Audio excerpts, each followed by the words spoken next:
We all know the holidays are coming up, and while they can be fun, right, they can also be stressful. We're about to wrap up October, which is Emotional Wellness Month, and we have Anat Peri, an emotional health educator, joining us now with some ways that you can keep yourself emotionally centered during the holiday rush. And I really appreciate this topic because you see so many people that are just so stressed out at a time when it should be about family and fun and just coming together. So I'm glad that you're here, Anat. Let's talk about how people can stay centered during the holidays.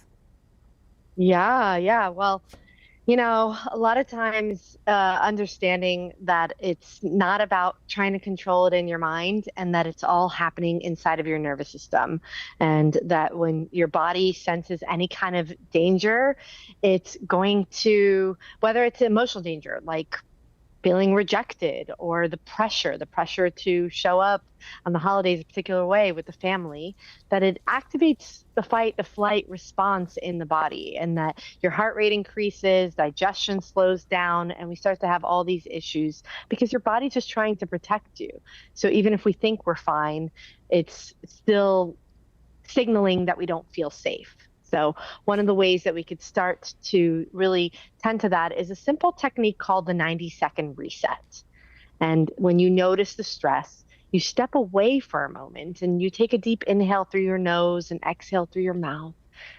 And you make a sound. You sigh, you yawn, or even like shake your arms, really allowing the energy, because your emotions are just energy that needs some motion.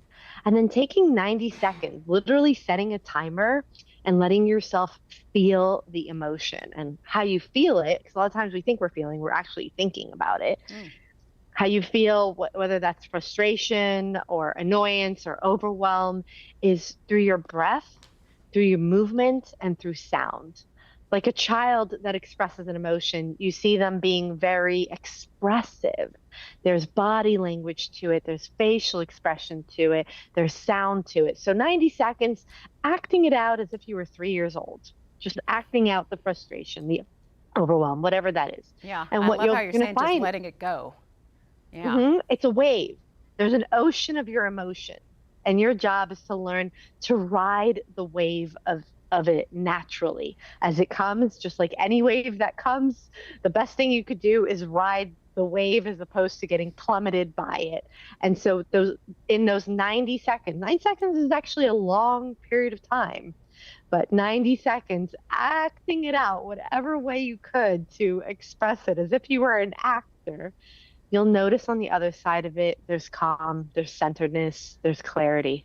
Yeah, and it's important to check yourself because you could have some really serious complications down the road. I mean, we're talking, it could affect your health. And I think sometimes people are like, oh, it's just stress. I'm used to stress. I'm used to dealing with this. This is just how it goes. But let's talk about some of Yeah. those things. If you ignore this and you just try to power through and you don't stop for 90 seconds, how does Yeah. end up affecting your health? Exactly. Well, like I said, emotions are just energy in motion. And when we suppress them, that energy gets trapped. It's not in motion, it gets trapped in your body. So, unfelt sadness can create tightness in the chest and the throat.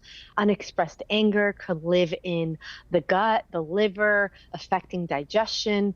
And that constant worry could keep your system in alert, where you're in high alert and you can't fall asleep, can't rest. Then the truth is that your body's not malfunctioning, it's trying to communicate to you. And so learning to feel the emotion instead of managing it mentally is going to help the body to finally relax and for everything to operate smoothly. Yeah, this is the Cliff Notes version, so I know there's a lot more to it. Where can people go if they would like to learn more from you? Yeah, so I have a website, trainingcampforthesoul.com, and I hang out on Instagram, Anat Peri.